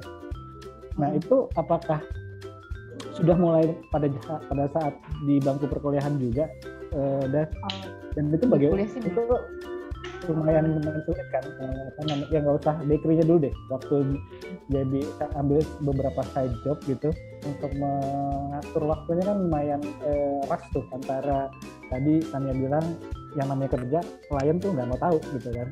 Dan pekerjaan beres sesuai dengan permintaan, tapi sedangkan kita masih kuliah gitu. Gimana nih? Kalau aku alhamdulillah sih dari kuliah dulu mungkin ya, kuliah aku tuh bener-bener menurut aku tuh enak banget, aku enjoy banget kuliah karena kebetulan dapat temen yang benar-benar sportif, jadi itu tugas bagi-bagi gitu loh. Meskipun tugas individu cuman emang jadi kita work as a team aja waktu itu, jadi kebantu di situ juga. Terus udah gitu tugas kuliah atau tugas side jobnya nih? Ini tugas kuliah dulu mas. Iya, jadi bener-bener teman-teman aku tuh supportif banget, dari senior maupun junior tuh bener-bener kita tuh apa ya, saling ngebantu lah kalau dulu tuh di kampus ya. Jadi ngerasanya ya udah mau tugas seberat apapun ya udah hajar bleh gitu mah istilahnya ya. Terus kalau misalkan buat yang side job sih jujur banget ya, kalau sekarang tuh aku nggak keteteran karena kan aku alhamdulillahnya juga udah bisa hire teman gitu aku buat ngerjain yang MA-nya, gambar kerjanya kayak gitu. Jadi memang aku fokusnya untuk di teaching dan gambar aja. Terus kalau soal yang usaha bakery itu memang agak sulit sih sebenarnya karena bakery juga aku sendiri. Tapi biasa aku jadwalin sih. Jadi delivery-nya hari apa, mesennya hari apa kayak gitu. Jadi memang semua alhamdulillah udah terjadwal kalau di aku tuh kayak gitu. Wow. Wah, keren. Nah ini mungkin dari dua sisi ya, Sania dan Dara. Mungkin kita tahu ibu-ibu ini lebih jago memaintain waktu dan menschedulekan tuh cukup detail tuh kalau perempuan gitu. Nah sekarang saya pengen pendapat dari ini nih, Rifan. Ya mas. Nah betul loh mas, detail banget kalau cewek. Kalau Rifan sendiri gimana Pak? Oh iya, kalau untuk kuliah itu sebenarnya keteteran sih ada mas gitu. Cuman memang diatur benar-benar kayak Sania bilang kita saya juga awalnya juga langsung gitu mulai menyusun melatih diri kayak mulai bisa jadwal. Terus kalau misalnya kayak proyek kemarin tuh Frame TV itu di bulan Desember mas, pas UAS tuh. Waduh itu sebenarnya keteteran UAS gitu. Gara-gara jujur itu saya kan tinggal di Bekasi. Itu workshopnya adanya di Binong. Teman saya rumahnya di Depok. Jadi memang mengatur waktunya itu sebenarnya kadang-kadang ada deh tugas dulu nih, klien duluan nih, masalahnya ini youtubernya cukup terkenal gitu. Sedangkan ada juga tuh mas kendala kayak workshopnya itu bilangnya seminggu. Kan kecil doang ya, oke seminggu nih, 2 minggu karena cuaca katanya catnya khusus mas, karena kan maunya yang ada bakar-bakarannya gitu, jadi memang ingin sama persis kayak yang di ruang tamu itu gitu. Jadi agak lama. Oke. Terus 3 minggu kita mulai ditelepon nih sama ibunya si klien youtuber ini, kok nggak datang nih yang masang frame, kemana? Saya sama teman saya udah ketar-ketir, waduh kan gitu, gimana nih yuk kan gini, buru deh gitu, gimana? Iya nih gue juga udah bilang ke si bapaknya gitu, gini. Setelah kita kayak gitu, kalau sampai kenapa-napa gitu kan, belum revisi mas, kadang-kadang kita bilangnya kasih desainnya ukurannya segini, pasti ke situ adalah yang belum dikerjain atau kurang. Ya itu sih saya belajar dari situ. Pertama komunikasi itu penting ya. Ya yang detail terus atensi ke detail, benar-benar detail apa yang mau disampaikan itu harus diingetin terus ke si pembuat gitu. Dan dari situ sih belajar banyak gitu. Mungkin kedepannya kalau saya dikasih hook yang lebih besar, berarti udah mulai harus melakukan hal yang seperti itu gitu. Itu sih pengalamannya. Kalau untuk yang di kampusnya ya seminimal mungkin ya dikerjakan, biasanya saya SKS juga gitu. Jadi yang tadi pekerjaan yang saya jawab yang Frame TV itu pas barengan sama UAS gitu ya? Iya, di bulan Desember persiapan UAS sih mas. Kan kita kan asistensi buat desain report, itu semua tiap minggu kan harus laporan terus ke dosen kayak gitu. Iya, nah itu berarti agak bimbang di situ ya Frans. Ini pilihannya pendidikan kah atau uang kah gitu? Kalau bisa dua-duanya mas. tapi saya yakin kalau dengan cerita kalian dua-duanya berjalan gitu ya. Karena kalian tadi cerita ada side job project yang juga dijalani, dan side job yang mungkin kita tahu pada saat kita mau join project itu nggak mudah gitu ya. Dan juga kita tahu bersama klien-klien itu kan banyak yang mempunyai konsep tapi kadang-kadang tadi gitu Sania bilang ada penambahan-penambahan yang kadang-kadang approval-nya juga belum tentu kapan dikasih gitu, sedangkan kalian masih di dalam status perkuliahan kan pada saat itu kan. Itu bagus banget sih menurut saya gitu. Dan kalau tadi Frans bilang harusnya dua-duanya jalan ya, dan ini terbukti ternyata dua-duanya jalan gitu. Nah mungkin ini ada satu pertanyaan lagi, mungkin saya nggak minta kalian jawab, saya akan perwakilan aja dari salah satu dari kalian gitu. Dari pengalaman Dara deh misalnya. Dara dari yang hasil tadi perkuliahan dan juga mulai sudah mendapatkan saya job gitu.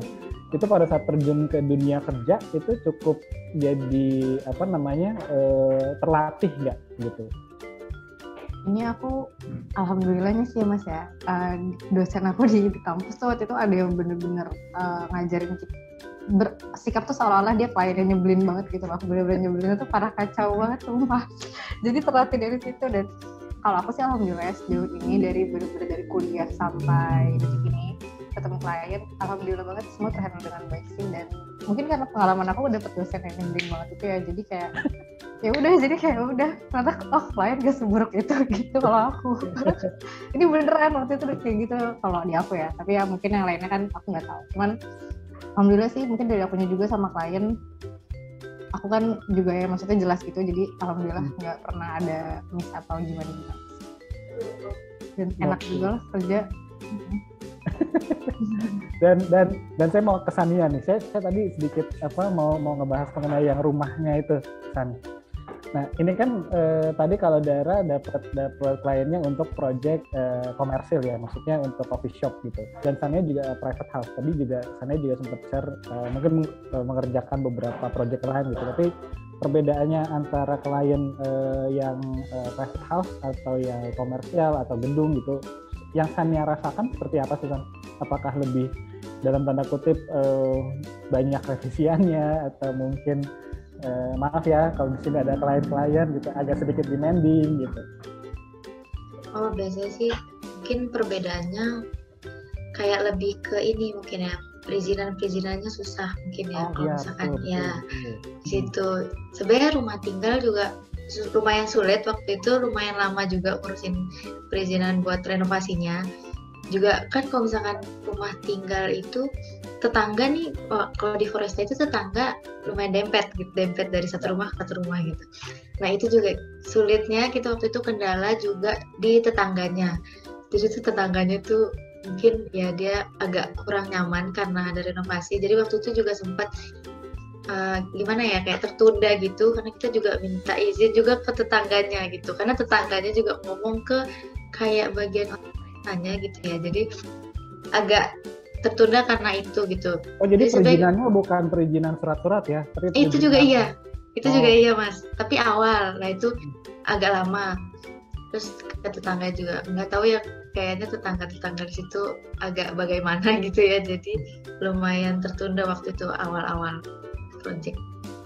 Kayaknya yang susah di situ di perizinannya. Oh berarti menurut Sania klien yang private house ini juga nggak terlalu demanding atau nggak terlalu banyak memberikan revisi-revisian atau mungkin masukan yang aneh-aneh kan kadang-kadang kan. Iya, dia untungnya nggak aneh-aneh. Masih tahap normal ya. Betul. Masih bisa lah ditangguh itu.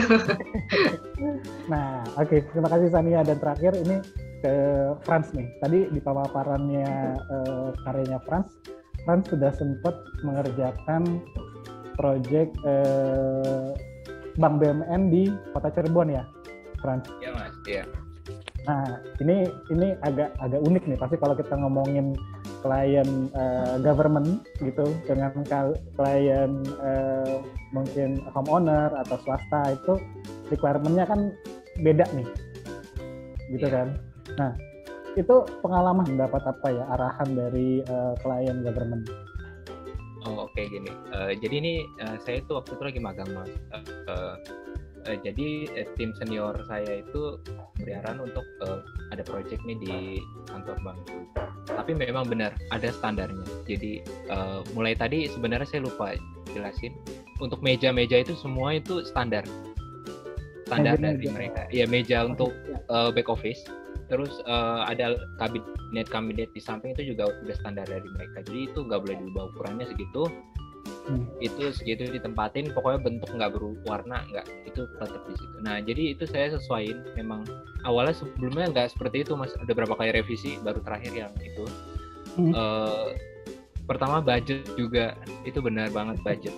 Ini yang pas awal itu saya dibilang kemahalan, ini terlalu mewah, jangan, nggak bisa back office kayak begini, back office tuh harusnya yang sederhana aja katanya gitu. Oke. Fran, sorry, saya potong sedikit. Ini akhirnya dapat klien bank ini itu dari memang Fran ikutin pitching atau ada tawaran diajak teman atau dapat tawaran dari orang Bank BNI itu?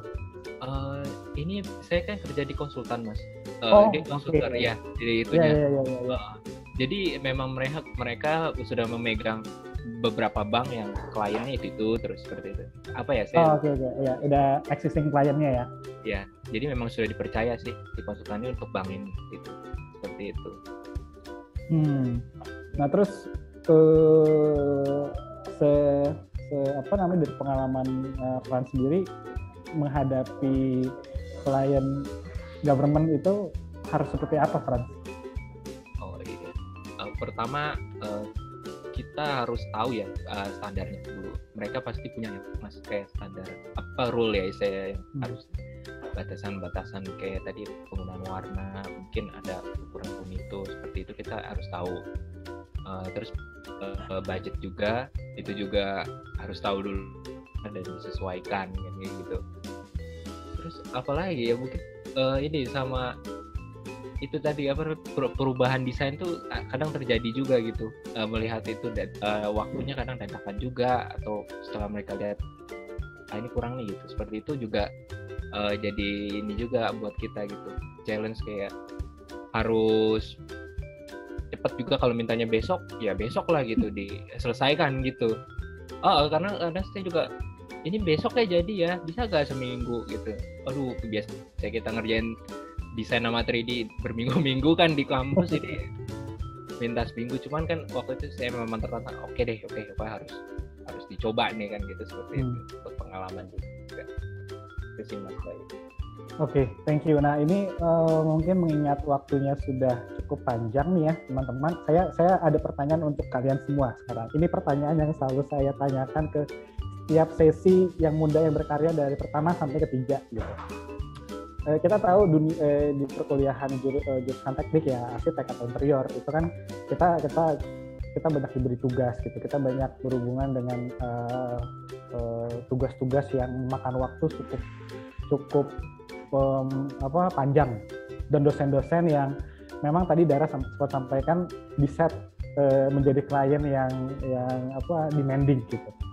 Nah pasti dari Sania dan juga dari Frans juga pasti merasakan hal itu ya. Nah pada saat kalian sudah masuk ke dunia kerja, dosen yang paling killer kalian sama klien yang sekarang kalian dapat itu killeran mana menurut kalian? Mungkin dari Sania dulu. Dosen yang paling terkiller dibandingkan klien yang kayak bisa dibilang yang rumah tinggal ini kali ya. Jangan aja. Iya. Jadi sebenarnya kalau dosen sekiller-killernya dosen gitu ya, itu masih bisa lah kayak kita, Bu, bisa lah Bu, kayak Pak, bisa dibaik-baikin kita kan, kita kayak bisa lah gitu, bisa nego-nego gitu kan. Cuman kalau misalnya klien, kalau misalkan udah bilang A, ya udah kita kayak ya udah ikutin A gitu. Mau gimana pun caranya, mau jungkir balik, mau apa, kita harus tetap ikutin A gitu kan. Jadi sebenarnya dosen killer itu sebenarnya bagus sih, konsep mereka kayak bikin diri dia killer gitu ya. Itu mungkin bagus sih buat melatih mental kita. Apalagi kan kalau kerja gitu, kan bisa aja kita kerja dapat beberapa proyek dalam satu waktu gitu kan. Nah kan itu kliennya beda-beda, pasti sifat-sifat mereka juga beda-beda. Nah di situ tantangannya kita harus ya sabar-sabar, kita harus maksudnya tetap ikutin kemauan mereka. Cuman maksudnya kalau misalkan emang ada sesuatu hal yang berbenturan nggak bisa gitu, tapi kita juga harus tegas gitu ngomong ke klien kalau misalkan ini nggak bisa gitu. Jangan kayak misalkan dia mau A terus kita ya? Iya terus kita cuma ngikutin gitu, tapi akhirnya nggak sesuai, bahkan malah kayak bahaya atau gimana gitu kan, salah kita juga nanti. Jadi kita juga harus tegas satu sisi, tapi juga tetap ikutin kemauan klien selagi itu masih bisa diwujudin gitu sih Mas. Oke, thank you Shania. Nah, kalau pendapat dari Frans sendiri gimana? Kan Frans ini selain ngadepin klien, pasti Frans juga sekarang udah bekerja ya di studio ya, atau di konsultan ya Frans? Oh, masih freelance Mas, belum. Oh, iya. Nah, kalau dari Frans sendiri gimana pendapat Frans? Cukup terlatih nggak dengan dosen-dosen seperti itu? Ya. Maaf ya ibu dosen, ibu bapak dosen kalau ada di sini. Ya, memang saya kira dosen itu marah ada sebabnya juga sih sebenarnya gitu. Dan itu saya benar-benar merasa kadang-kadang kayak tugas akhir kemarin itu saya memposisikan dosen itu klien. Klien saya benar-benar gimana caranya, ini pokoknya harus benar gitu. Belajarlah seolah-olah nih hanya tugas tapi ada realnya gitu. Jadi ya masukan-masukan mereka memang kadang menyakitkan hati gitu, kayak ini gini. Oke. Tapi kalau direnung-renungin lagi Mas, kayak karena saya gitu kalau udah habis kuliah, habis jimit gitu, ngerenung sendiri kayak ya juga sih gitu. Oke lah gitu, kita coba perbaiki. Tapi mungkin ada beberapa kayak Tania bilang tadi, argumennya itu mungkin ada hal yang nggak bisa diganti-ganti nih, emang tegas masalah ini. Oke, kita mencoba mendiskusikan baik-baik seperti itu gitu ke dosen. Tapi kalau saya bilang pertanggungjawabannya sih sama aja ya, klien sama tugas kuliah gitu. Cuma tergantung cara pandang kita aja. Cuman kalau klien memang kan nggak bakal baik hati juga kan, dia nggak mau tahu tanggung jawab kan gitu. Udah desain mewujudkan ya harus sesuai gitu sih menurut saya gitu. Oke. Thank you, Fas. Nah, ini Dara nih, yang dosennya dikasihnya dosen killer. Gimana, Dara? Aku tuh jujur masih, kayaknya waktu itu pas aku zaman kuliah tuh, dosen aku sebenarnya tuh nggak killer sih, cuma dia lebih ke apa ya? Demanding aja gitu ya? Demanding yang nggak jelas gitu, cuman jadinya cukup menyulitkan sebenarnya pas saat kuliah itu, kayak gitu kan. Jadi benar-benar, dan alhamdulillah banget aku sama dia tuh dari akhir-akhir semester gitu lumayan lama lah, jadi kayak sempet 2 tahunan gitu sama dia, jadi kayak udah latihan hati gitu. Dan gak tau, kayak mungkin dapet kemudahan gitu ya, jadi pas habis lulus dapet klien tuh gak pernah yang seribet dia gitu. Jadi tetap sih aku masih gak tau, mungkin klien aku tuh juga baik-baik gitu, mungkin juga apa ya, kalau pertanggungjawaban iyalah pasti aku sebisa mungkin dari desain sampai jadinya tuh benar-benar mirip gitu kan. Terus juga ya alhamdulillah sih aku kerjaan selalu lancar-lancar aja, pun kalau misalkan memang ada apa ya, kesalahannya kecil-kecil mungkin ya, kayak AC bocor atau gimana, itu kan juga bukan kesalahan dari aku gitu ya. Jadi ya aku masih tetap dosen pas kuliah sih. Ini baru Dara loh yang ngomong kayak gini. Tapi memang bener Mas, ini sedikit aja sih cerita. Jadi ini kocak banget sih sebenarnya kalau mau diceritain juga. Jadi pas aku kuliah itu, pas tugas akhir, kebetulan aku dapat kesempatan untuk kerja di kementerian dari kampus, malah kampus itu yang merekomendasikan aku gitu kerja di kementerian ini. Jadi event yang hanya kebetulan tuh cuma 2 minggu, dan kebetulan banget hari terakhir event itu adalah besoknya aku tuh langsung sidang, dan udah selama 2 minggu tuh dihabisin aja sama dosen aku yang ini gitu. Jadi kebetulan beliau itu dosen pembimbing aku, yang mana dalam 2 minggu tuh aku benar-benar harus ngerubah 3 kali desain, jadi ngerubah latar belakang dan lain cuma 2 minggu Mas. Benar-benar ngerubah 3D konsep semuanya. Jadi kayak udah jadi menurut aku sih masih dosen aku ini sih. Tapi itu benar-benar ilmu yang sangat berharga lah buat aku gitu, bisa ketemu dosen seperti itu. Jadi pas untuk ngadepin klien aku jadi kayak oh ya udah, oh ini kliennya baik ya kayak gitu. Jadi sebenarnya mungkin itu pembelajarannya dia, nggak tahu juga. Bagus. Iya. Itu pembelajaran yang bagus tuh berarti itu dari bahasa Inggris. Sangat bagus Mas. Alhamdulillah. Oke, sekali lagi terima kasih Frans, Sania, dan Dara udah ngobrol-ngobrol mengenai karya-karya kalian dari saat perkuliahan sampai dengan saat ini gitu ya. Dan mungkin mudah-mudahan teman-teman atau Bapak Ibu yang mendengar di saat ini bisa mendapatkan inspirasi dari teman-teman muda kita ini, dan bagi yang masih kuliah nih ya.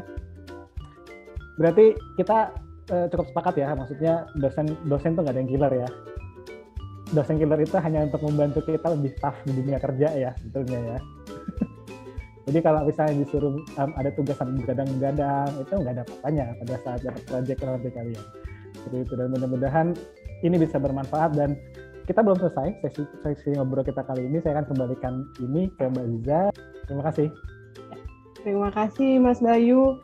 Terima kasih Frans, Dara, dan Sania atas pemaparannya. Menarik sekali. Dan di sini saya lihat sudah ada pertanyaan dari Pak Andi. Beliau bertanya, bagaimana pembagian job ketika melibatkan tim dalam sebuah proyek desain, termasuk pembagian hak-hak tim? Apakah by project atau sudah salary bulanan? Nah, mungkin bisa dengan Dara dulu nih. Silakan Dara. Terima kasih Mbak Ziza. Kalau aku karena sekarang jalaninnya project freelance ya, jadi kalau aku tuh benar-benar pembagian tugas dan salary itu semua by project. Biasanya tergantung beda-beda sih, tergantung nilai project dan pekerjaan project yang diambil kayak gitu. Semuanya pokoknya ada kontraknya dari awal lah, udah jelas gitu. Jadi nggak ada miss ke depan-depannya dan pengerjaannya kayak gitu Mbak Ziza. Oh, oke. Jadi semua udah diperjelas di bagian depan sebelum mengerjakan proyek malah ya? Iya, jadi sebelum pengerjaan proyek itu dijelasin dulu. Biasa kan aku kan berdua sama teman aku kan. Aku kasih tahu dia, aku brief dulu dia tuh kerjanya ini ngapain aja dan aku juga ngapain aja, dia dapat berapa dan dia nantinya akan dapat benefit apa. Kayak gitu aja sih Mbak Ziza kalau aku. Oke, baik. Terima kasih Dara.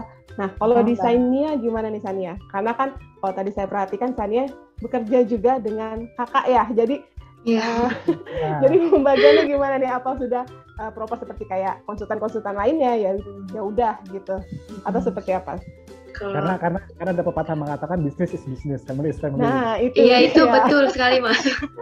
Betul. Iya, jadi walaupun sama kakak saya juga ya, walaupun kakak gitu kan, nggak bisa lah kita kayak entengin, udahlah sama kakak ini gitu kan. Nggak, kita harus tetap profesional gitu kan. Apalagi kita kan ngerjain proyek itu kan harus serius ya. Jadi sebenarnya pembagiannya itu udah semua gitu. Jadi misalkan saya bagian desainnya gitu, gambar interiornya gitu. Terus nanti dia yang mengatur tentang fasad rumahnya gitu. Arsiteknya, karena kan saya nggak gitu terlalu ngerti ya bagian arsiteknya, bangun-bangunannya gitu. Jadi biasanya dia arsiteknya, nah saya bagian interiornya. Jadi kalau misalkan belanja material pun misalkan tetap bareng. Jadi bareng. Jadi yang terpisah itu karena antara arsitek sama interiornya aja gitu. Oke, masih selaras karena Sania pegang bagian interior, kakak bagian arsitekturnya gitu ya. Iya, betul. Oh, oke, terima kasih. Oke, kalau Frans, seperti apa Frans? Kalau saya yang tim berempat ini, kita juga sama hampir sama kayak Dara. Kita ada surat kontrak di depan, terus by project juga. Setelah itu kita bagi 4. Biasanya sih baginya ya seimbang semua sih, seperti itu. Oke. Jadi walaupun sama teman sendiri gitu ya, itu mesti clear juga ya, nggak ada kata-kata ya udah deh kerja dulu gitu. Lebih baik berarti saran kalian mendingan clear di awal nih ya, kalian ngerjain apa, terus juga skop kerjanya apa aja, ini part kalian sekian gitu ya. Oke. Betul. Jadi walaupun sama teman lebih baik langsung aja gitu ya. Jelas ya, lo ngerjain ini ya, bagian sekian gitu. Oke. Terima kasih Frans. Oke, Bu Rina Renvil, silakan Bu Rina. Ada tanggapan? Ada mau ditanyakan Bu Rina? Dari sesi 3 teman muda kita ini, Bu Rina. Terima kasih ya semuanya, Pak Bayu, Mbak Ziza, terutama 3 desainer muda yang luar biasa hari ini. Ceritanya seru ya, Mas Bay. Jadi sekali lagi terima kasih buat ketiga pembicara, Dara, Sania, dan Rifano. Aku panggilnya Rifano ya, panjang banget namanya. Jadi ternyata ini banyak ya karya-karya yang baru saja berkarya, sangat muda. Jadi sekali lagi terima kasih HDI Protok sudah memfasilitasi teman-teman HDI yang sangat muda-muda ini. Kita nantikan lagi program berikutnya bersama HDI Protok. Oke, terima kasih semuanya.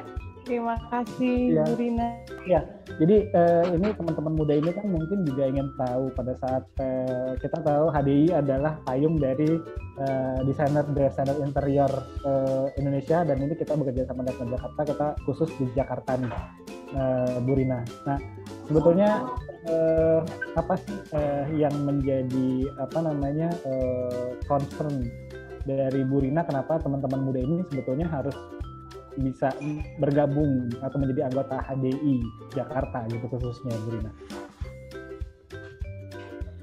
Baik, jadi Himpunan Desain Interior Indonesia di Jakarta ini sebetulnya adalah satu-satunya asosiasi keprofesian gitu. Jadi profesi desain interior berkumpul di sini.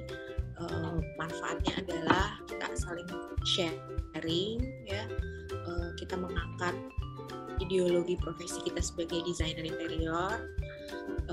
Jika kita bergabung gitu ya, sebetulnya HDI DKI ini sudah ada sekitar 1.800 sampai 1.000 member yang sudah banyak ya, ada yang senior, lalu ada kita mengeluarkan sertifikat dan lain-lain. Nah, untuk yang muda kita merangkul begitu supaya mereka juga bisa tahu step-stepnya ya, lalu etika berprofesi begitu, bisa sharing dengan teman-teman yang sudah berpengalaman gitu. Jadi kira-kira begitu manfaatnya selagi muda supaya bisa supaya bisa on the track gitu, Bayu. Terima kasih, Bu Rina. Terima kasih, Bu Rina. Ya.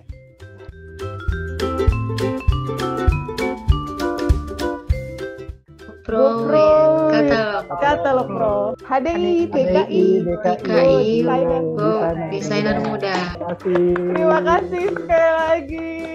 Sekali lagi saya ucapkan terima kasih kepada Sania, Frans, dan juga Dara.